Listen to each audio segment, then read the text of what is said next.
Hamas says it will hand over the body of an Israeli captive in the coming hours. Hamas says the body was found north of Khan Younis in the Gaza Strip. The handover is part of a ceasefire deal with Israel. Hamas has so far returned 24 out of 28 deceased captives under the deal. Israel has also returned dozens of bodies of Palestinians from Gaza, many bearing signs of torture and execution. On Wednesday, Israeli military said a route for supplies into the famine-stricken northern Gaza has finally been reopened. That's raising hopes that food, water, and medical support can finally reach Palestinian communities there. The Zikim crossing has opened for the first time since the ceasefire began more than a month ago. Israel is meant to allow at least 600 trucks in each day, but fewer than 200 have been entering. So, 3 crossings into Gaza are now operational. Karam Abu Salim in the south, Al-Karara in central Gaza, and Zikim in the north, which should enable the faster delivery of aid from Israel's Ashdod port. The Rafah crossing on Gaza's southern border with Egypt and the Erez crossing in the north of the Strip remain closed. Hani Mahmoud joins us now live from Gaza City. Hani, Hamas says it will hand over the body of an Israeli captive later this evening. What more can you tell us about that development?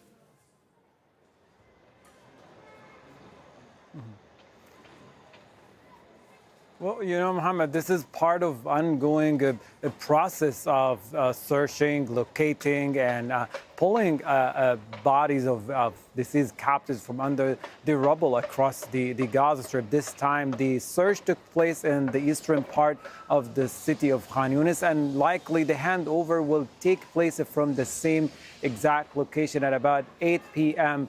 Tonight. That's based on a statement issued by Hamas. Now, this is not a surprise. Most of the searches and the recovery of bodies from areas that the Israeli military operated relentlessly and aggressively over the past 2 years, destroying virtually everything. It takes time to search and locate these bodies.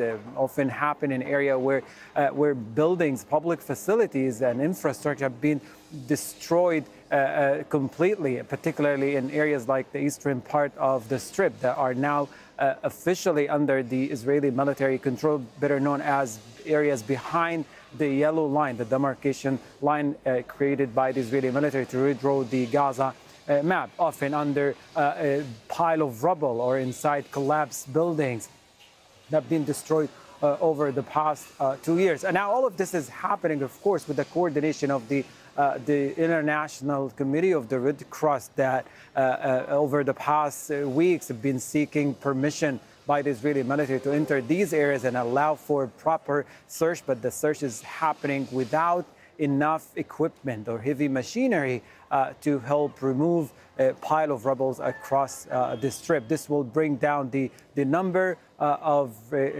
remaining deceased captives across the Strip to a number that is hopefully going to be done over the coming days. As per the agreement, Israel is supposed to hand over bodies of Palestinians that are sadly coming back to Gaza without names, just numbers, while Israeli captives deceased captives often go back, go to testing, proper testing, and get identified properly.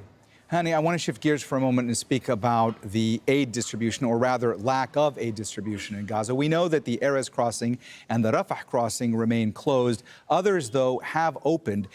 From your vantage point, is there any sign yet of large numbers of trucks carrying aid getting in? And what are the basic needs right now for Palestinians in Gaza?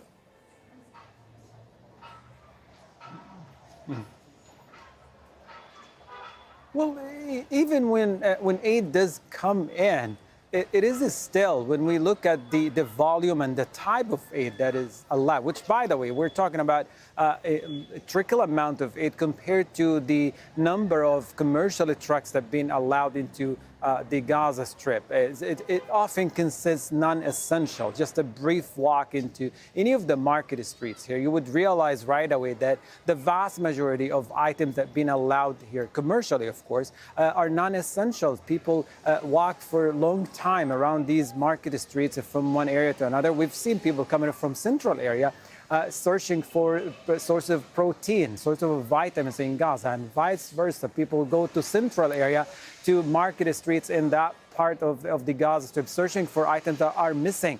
So the conclusion here, the volume and the type of aid here are far from what's needed to address the deepening humanitarian crisis. There is an illusion going on right now that there is an improvement of the humanitarian situations on the ground, when in fact things are only getting worse. People are in need of food supplies, a proper food supply, food that is not only fill up the stomach but also benefit the bodies and help with the growth, particularly when it comes to vulnerable groups like children and those with a chronic disease or patients. Their pharmacies and hospitals here are in need of medical supplies. There isn't a single antibiotic bottles in any of the pharmacies here. The other day, it took many of the people that we met on the street almost 3-4 days, and they haven't found it yet as they search. But you can easily find can of sodas, Coca-Cola and Pepsi in the market streets here, but not the essential items that are needed for survival. So that's what's going on. The progress here that is made, there is more of the non-essential coming, but less on the things that are needed necessarily for people's survival and to survive these basically difficult conditions created by these months of devastation and destruction. Water is still an issue. Food is not available in an amount that is also proper to address the evolving crisis. All right, that's Al Jazeera's Hani Mahmoud live for us in Gaza City. Hani, as always, thanks so much for your reporting.